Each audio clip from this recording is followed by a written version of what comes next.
Mad Max turned dusty highways into a brutal legend. Decades later, the cast's once fearless image has changed beyond recognition.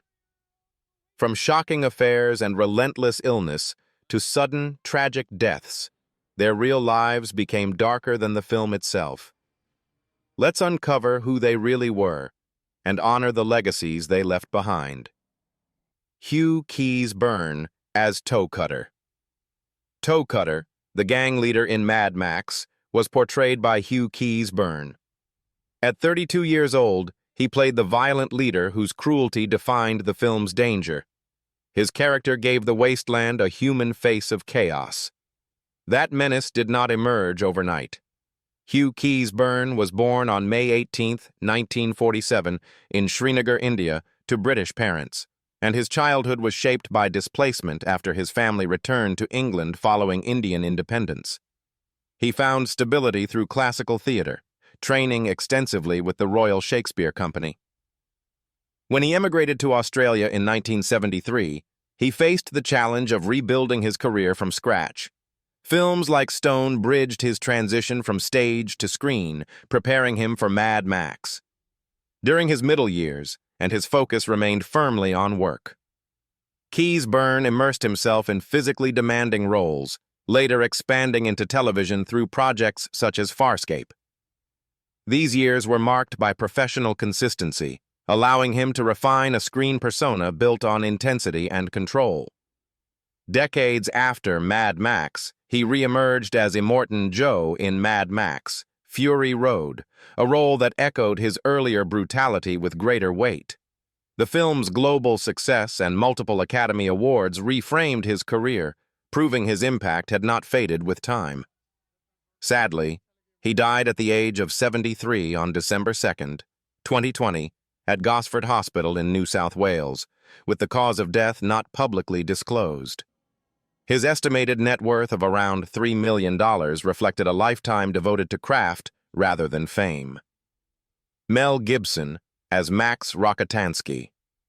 Max Rokitansky, the relentless survivor in Mad Max, was portrayed by Mel Gibson.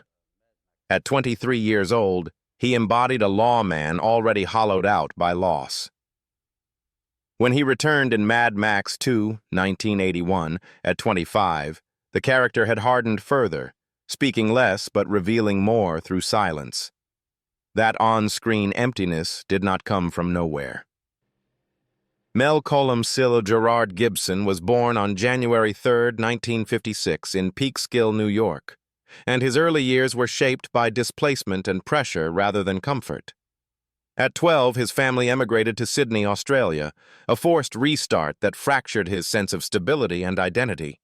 Raised in a strict Irish Catholic household with 10 siblings, emotional restraint became routine, and anger learned to stay hidden. Those internal conflicts followed him into adulthood, even as early success arrived through Mad Max and later intensified with films like Gallipoli. Marriage entered his life before superstardom fully settled. In 1980, Gibson married Robin Moore, and together they built a large family of 7 children, while his career accelerated through projects such as Lethal Weapon. As the years passed, fame widened the emotional distance between them, and the strain of alcohol abuse and constant public scrutiny took its toll. Their divorce in 2011 ended a 26-year marriage and became one of Hollywood's most costly separations. Health struggles ran parallel to that collapse. Gibson battled alcoholism and depression for decades, cycling through periods of treatment and relapse while continuing to work. During these years, he directed Braveheart, earning Academy Awards for Best Director and Best Picture. Later controversies and emotional breakdowns further complicated his recovery. Today, Mel Gibson is 70 years old, working selectively as a director and actor, largely removed from the relentless spotlight that once defined him. His estimated net worth of about $425 million reflects a career that generated immense wealth but exacted an equally immense personal cost. Max Fairchild as Benno/Broken Victim Benno, the unsettling presence in Mad Max, was portrayed by Max Fairchild. At 33 years old, he gave the wasteland one of its most disturbing human faces. When he returned in Mad Max 2, 1981, at 35, he no longer played a threat, but a shattered victim of the same world. That quiet disappearance on screen echoed his real life.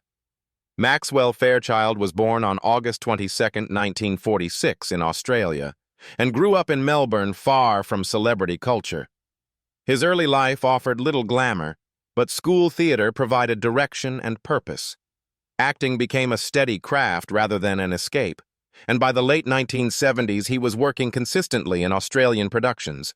Roles in Mad Max and later the Pirate movie defined his on-screen legacy without turning him into a household name. Fairchild's adult life centered on stability rather than spectacle.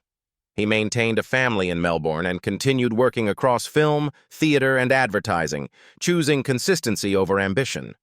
While others chased international fame, he built a reputation as a dependable character actor, respected within the industry even as recognition remained limited.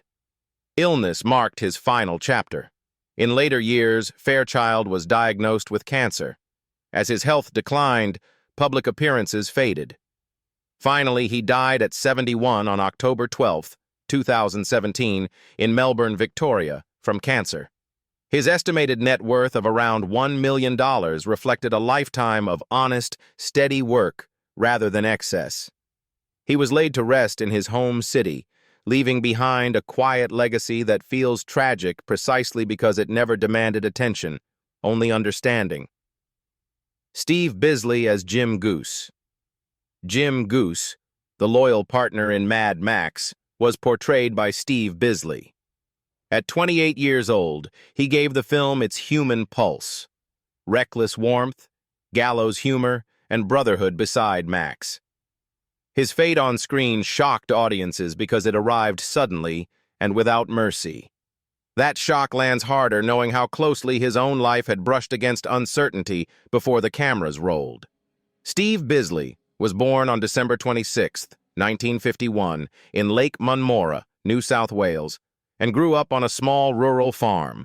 He left home young, worked odd jobs, then committed fully to acting at the National Institute of Dramatic Art, graduating in 1977 alongside peers who would reshape Australian cinema.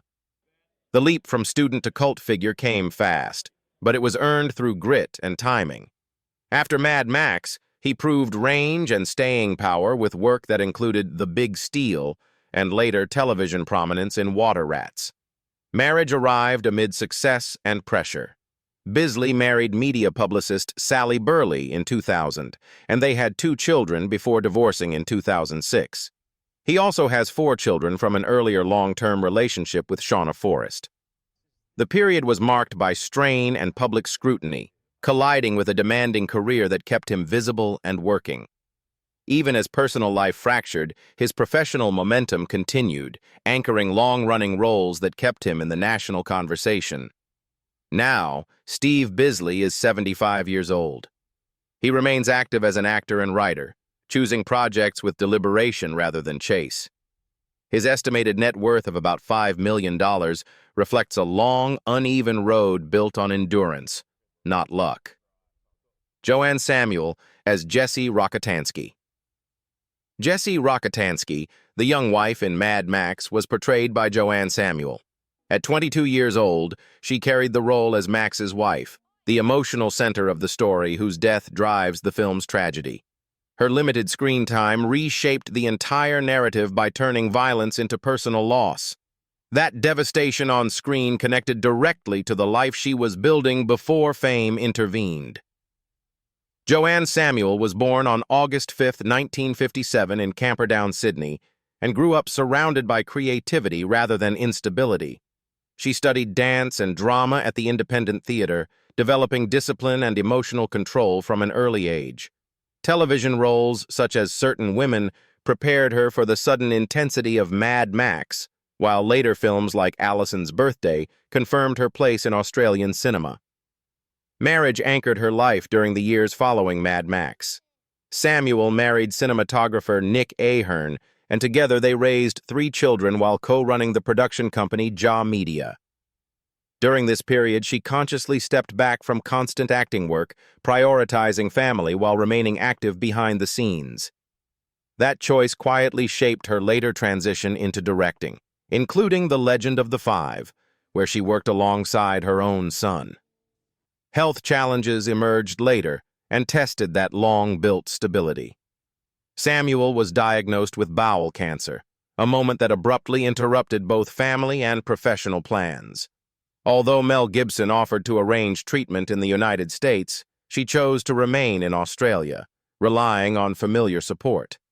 Recovery did not end her creative work, instead pushing her toward mentoring and directing projects such as The Red Shoes.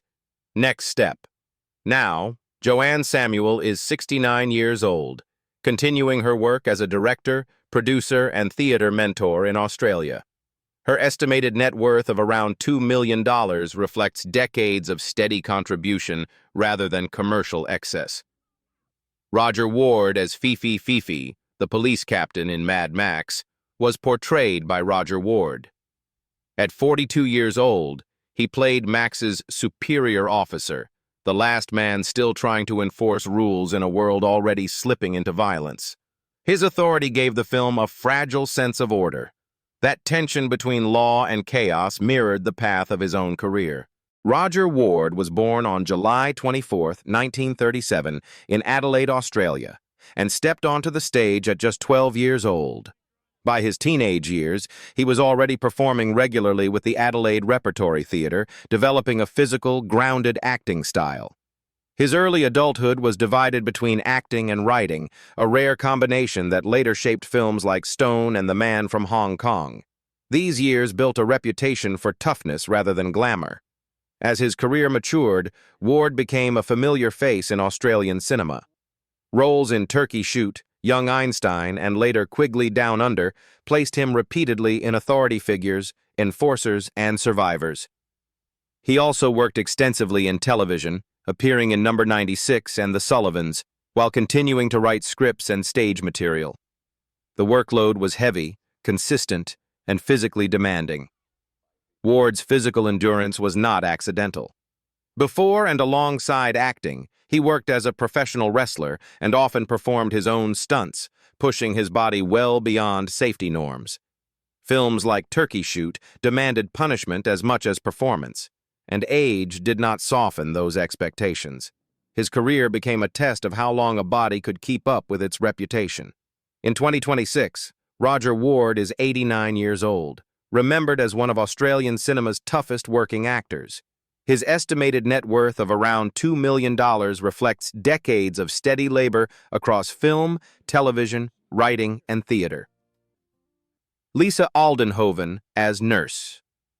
The nurse in Mad Max, a brief symbol of care inside brutality, was portrayed by Lisa Aldenhoven.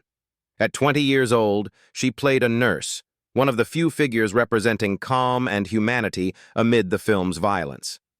That restraint became a pattern rather than a limitation. Lisa Aldenhoven was born around 1959 in Melbourne, Australia, and began acting professionally at a young age. Early television work quickly led to her defining role as Nurse Julie Holland in The Young Doctors, where she appeared for several years.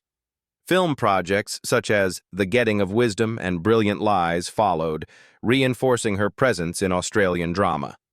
Her career favored continuity over spectacle.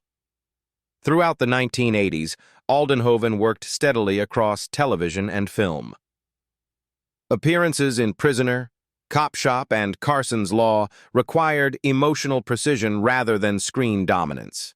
These roles kept her visible and respected, even as the industry shifted toward louder, more commercial faces. As opportunities gradually changed, Aldenhoven redirected her professional life. Skills built through years on set, communication, presentation, audience awareness, translated naturally into public relations and marketing. The transition was practical rather than dramatic, marking a clean break from acting without collapse or scandal. Today, Lisa Aldenhoven is 67 years old and works in PR and marketing, far removed from the dystopian world that introduced her to audiences. Her estimated net worth of around $1 million reflects a career built on consistency and reinvention.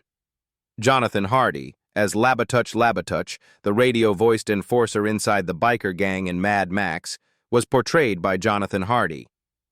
At 39 years old, he played the gang member who amplified violence through words rather than weapons. That controlled menace had been shaped by loss long before the film. Jonathan Hardy was born on September 20th, 1940 in Wellington, New Zealand, into a life disrupted almost immediately. His father, a cavalry officer, was killed by a sniper during World War II the year Hardy was born, and his mother died when he was just 19. Left without parents at a young age, he turned toward education and discipline, studying at Victoria University before training at the New Zealand Players Drama School. That foundation later carried him through classical theater and into film, including The Devil's Playground and Mad Max. Partnership became the emotional constant of his adult life. Hardy shared more than 40 years with actor and director David Lech, a creative and personal bond that shaped much of his work. Together they collaborated across theater, film, and writing, building careers that fed into each other rather than competing. During this period, Hardy co-wrote Breaker Morant, a project that earned an Academy Award nomination and marked his transition from performer to respected writer. Illness interrupted, but did not erase that momentum. Hardy developed serious heart problems later in life, requiring a heart transplant that temporarily restored his strength. Even after surgery, he continued working, becoming internationally recognized as the voice of Dominar Rigel XVI in Farscape. His health never fully stabilized, and complications followed. Sadly, he died at home in Hilltop, New South Wales on July 30th, 2012, at the age of 71, after developing sepsis following surgery on his leg. His estimated net worth of around $2 million reflected decades of work as an actor, writer, and director rather than commercial excess. He was remembered not only for the violence he voiced on screen, but for the intelligence and endurance that defined his life. Bertrand Cadart, as Clunk Clunk, the heavy-set biker in Mad Max, was portrayed by Bertrand Cadart. At 31 years old, he played the gang member whose physical presence embodied brute force rather than strategy. That intensity masked a life far more complex off-screen. Bertrand Cadart was born on April 30th, 1948, in Amiens, France, and spent his early years shaped by post-war Europe. In 1972, he emigrated to Australia, starting over in a country where he had no safety net. He found his footing through broadcasting with ABC Radio, developing a public voice before stepping in front of the camera. Acting followed gradually, with Mad Max becoming his most enduring screen credit. Career expansion took an unexpected turn away from film. After acting work slowed, Cadart moved into public service, eventually becoming mayor of Glamorgan Spring Bay in Tasmania. The shift from biker gang member to elected official startled those who knew him only from cinema. Later acting appearances, including Bolivian Kiss, arrived quietly, secondary to his civic responsibilities. Illness defined his final years. Cadart was diagnosed with cancer and fought it for 3 years, a prolonged struggle that steadily reduced his public life. Despite treatment, his condition worsened, forcing him to step away from both politics and acting. Bertrand Cadart died on April 10, 2020, in Caloundra, Queensland, at the age of 72 from cancer. His estimated net worth of around $1 million reflected a life divided between acting, broadcasting, and public service. He was remembered as a rare figure who crossed worlds, yet ultimately faced the same silence as the wasteland he once inhabited on screen. Sheila Florance as May Swayze. May Swayze, the elderly farm owner in Mad Max, was portrayed by Sheila Florance. At 63 years old, she played an older woman whose home becomes one of the film's earliest victims of lawlessness. That quiet devastation carried the weight of a lifetime already marked by loss. Sheila Mary Florance was born on July 24, 1916, in East St. Kilda, Melbourne, to a schoolteacher father and a seamstress mother. Money was tight, discipline was strict, and she left school at 15 to pursue art and acting, studying at the National Gallery Art School while performing in Melbourne theatre. Her early adulthood took her to England, where she built a demanding stage career before returning to Australia.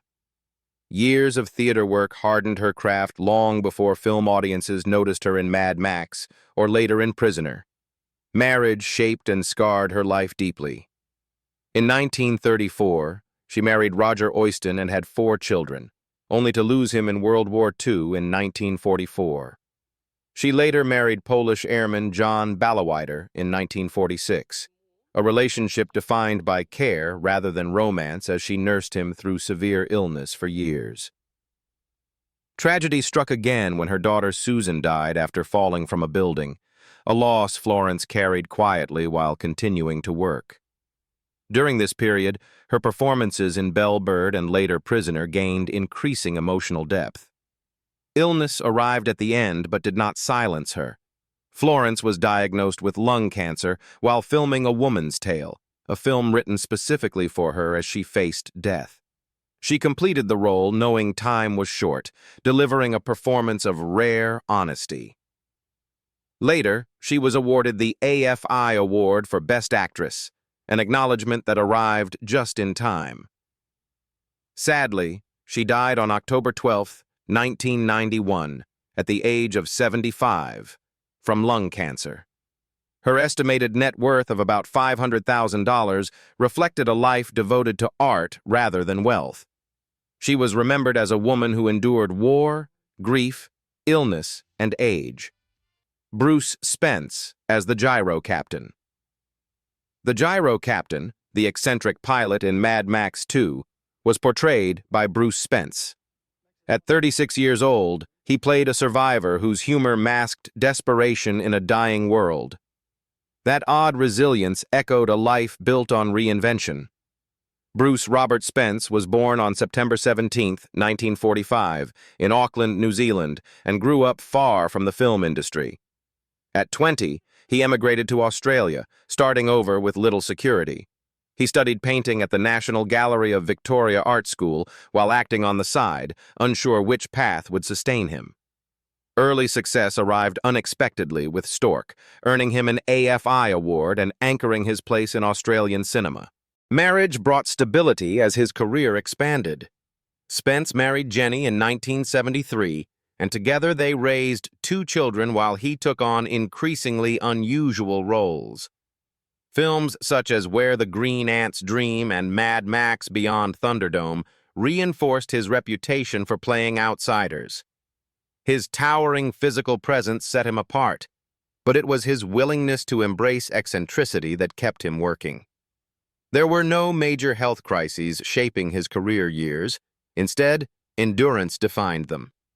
Spence transitioned seamlessly into international productions, appearing in The Lord of the Rings, The Return of the King, and The Matrix Revolutions.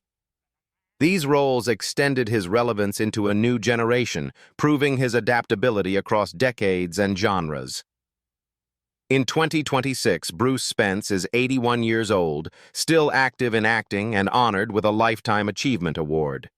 His estimated net worth of around $5 million reflects a long, steady career built on consistency rather than scandal. Vernon Wells as Wes, the feral biker in Mad Max 2, was portrayed by Vernon Wells. At 36 years old, he played a savage right-hand man driven by rage and obsession. His near-silent brutality made Wes one of the most frightening figures in the wasteland. That violence did not come from nowhere. It was forged through years of struggle before fame arrived. Vernon George Wells was born on December 31, 1945, in rural Rushworth, Victoria, far from any film set. He trained in telecommunications and worked ordinary jobs, fronted rock bands as a singer, and performed in amateur theater before acting became possible. Australian television in the 1970s gave him a way in, with appearances in Homicide and Matlock Police, followed by his first film role in Felicity. By the time Mad Max 2 arrived, he had already learned how to survive unstable work and constant rejection. Marriage brought a measure of grounding as his career exploded. Wells married Grace Wells, and during this period his international recognition surged with Commando and Weird Science, where his physical intensity became his signature. Hollywood typecast him as villains, but it also kept him working steadily across continents. The later decades tested endurance more than health. Wells leaned into genre cinema, playing antagonists in projects like Power Rangers Time Force and numerous American action films. In January 2025, he lost his home, possessions, and personal memorabilia in the Palisades fire. The loss was total and deeply personal. Now, Vernon Wells is 81 years old. He remains active in independent films and fan conventions, continuing despite setbacks that would have ended many careers. His estimated net worth of about $3 million reflects a lifetime of relentless labor rather than comfort. Kjell Nilsson as the Humongous. The Humongous, the masked warlord of Mad Max 2, was portrayed by Kjell Nilsson. At 32 years old, he played a ruthless gang leader whose authority rested on fear and muscle. Towering and silent, he embodied controlled violence rather than chaos. That imposing presence was shaped long before he ever stepped in front of a camera. Kjell Nilsson was born on December 19, 1949, in Gothenburg, Sweden, and rose first as an Olympic-level weightlifter. Years of elite training disciplined his body and mind, but the end of competitive sport left uncertainty behind. In 1980, he moved to Australia to coach athletes, carrying no plan for acting. Fate intervened when director George Miller saw potential in his physique and presence, leading directly to Mad Max II. Marriage redirected his life path. Nilsson married actress Kate Ferguson, and through her encouragement he remained in Australia instead of returning to Sweden. Acting replaced sport as his second career, and roles followed in films like The Pirate Movie. Today, Kjell Nilsson is 77 years old. He lives privately, remembered worldwide for a character who barely spoke yet terrified millions. His estimated net worth of around $2 million reflects a brief but indelible impact. The mask came off long ago, but the legend never did.